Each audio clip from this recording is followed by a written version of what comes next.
السلام علیکم ورحمۃ اللہ تعالی وبرکاتہ۔ ناظرین کرام، ہم نے دیکھا اور آپ نے بھی ضرور دیکھا ہوگا کہ جب بھی اذان ہوتی ہے کتے بھونکنا شروع کر دیتے ہیں۔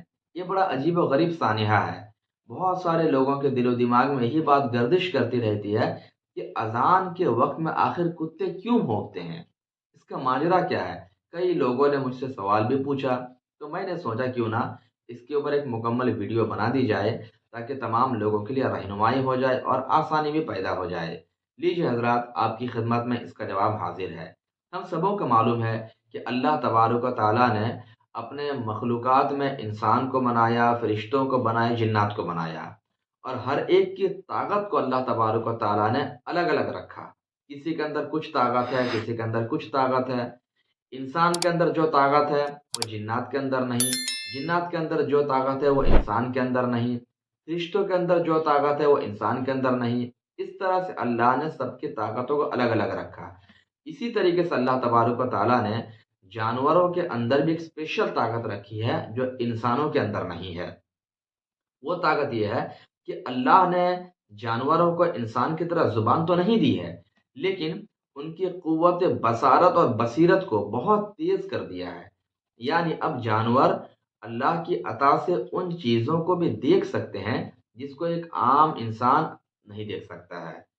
اور ہم نے یہ کتابوں میں پڑھا ہے، حدیث پاک کا مضمون بھی یہ ہے کہ جب اذان ہوتی ہے تو اذان کی آواز جہاں تک جاتی ہے وہاں تک شیطان دور بھاگتا ہے، بلا مصیبت دور بھاگتی ہے۔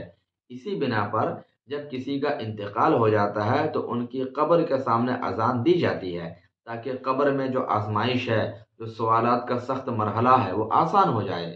تو پتہ چلا کہ اذان کے وقت بلا مصیبت دور بھاگتی ہے۔ اب جب بلا مصیبت دور بھاگتی ہے تو ہم اور آپ جیسا ایک عام آدمی ان کو دیکھ تو نہیں پاتا ہے، لیکن اللہ نے کتے کو جو طاقت عطا کی ہے اس کی وجہ سے کتا ان بلا مصیبت کو دیکھ لیتا ہے، ہو نہ ہو اسی وجہ سے وہ بھونکنا شروع کر دیتا ہے۔ تو ایک اس کی یہی وجہ ہے جو کچھ لوگوں نے بیان کیا کہ اللہ کی دی ہوئی طاقت اور قوت سے کتے ان بھاگنے والے بلا مصیبت کو دیکھ لیتے ہیں، تبھی وہ دیکھ کر بھونکنا شروع کر دیتے ہیں۔ پھر آپ نے دیکھا ہوگا کہ جیسے اذان ختم ہوتی ہے وہ خاموش بھی ہو جاتے ہیں۔ تو اس سے بظاہر یہی بات سمجھ میں آتی ہے، یا پھر اس کی دوسری وجہ یہ بھی ہو سکتی ہے کہ کچھ کتے وہ شریر قسم کے ہوتے ہیں، بدماش ہوتے ہیں، کہ وہ اذان ہوتے ہی ان کے اندر شیطانی فطرت سوار ہو جاتی ہے اور وہ بھونکنا شروع کر دیتے ہیں۔ ایک شیطانی کام، شیطانی فعل بھی ہو سکتا ہے، کتوں کے اندر یہ بھی ایک فطرت ہے، تو اسی بنا پر بھی ہو سکتے ہو بھونکتے ہوں۔ بہرحال جو بھی ہے، بس ہمیں اذان کے وقت خاموش رہنا چاہیے۔ ہمارا جو کام ہے ہمیں اس میں دھیان دینا چاہیے، کتا کا جو کام ہے اس پر ہمیں دھیان نہیں دینا چاہیے، اسے اپنا کام کرنے دیں۔ آپ اپنا کام کریں، خاموش ہو کر اذان کے الفاظ کو سنیں، ان کو دہرائیں، جواب دیں، اور اذان کے بعد کی دعا بھی پڑھیں۔ بلا وجہ اذان کے وقت میں ہنسنا، دنیاوی گفتگو کرنا بالکل منع ہے۔ بلکہ ایک روایت میں تو یہاں تک آیا کہ جو شخص اذان کے وقت کہا لگاتا ہے، زور زور سے ہنستا ہے، اس کے بارے میں امید یہ ہے کہ اس کا خاتمہ بالخیر نہ ہو، یعنی ایمان پر موت نہ ہونے کا اندیشہ کیا گیا ہے۔ تو اسی بنا پر اذان کے وقت کبھی بھی فضول دنیاوی گفتگو نہ کریں اور زور زور سے کہا نہ لگائیں، نہ ہنسیں، بلکہ خاموشی کے ساتھ اذان کے الفاظ کو سنیں اور جواب دیں۔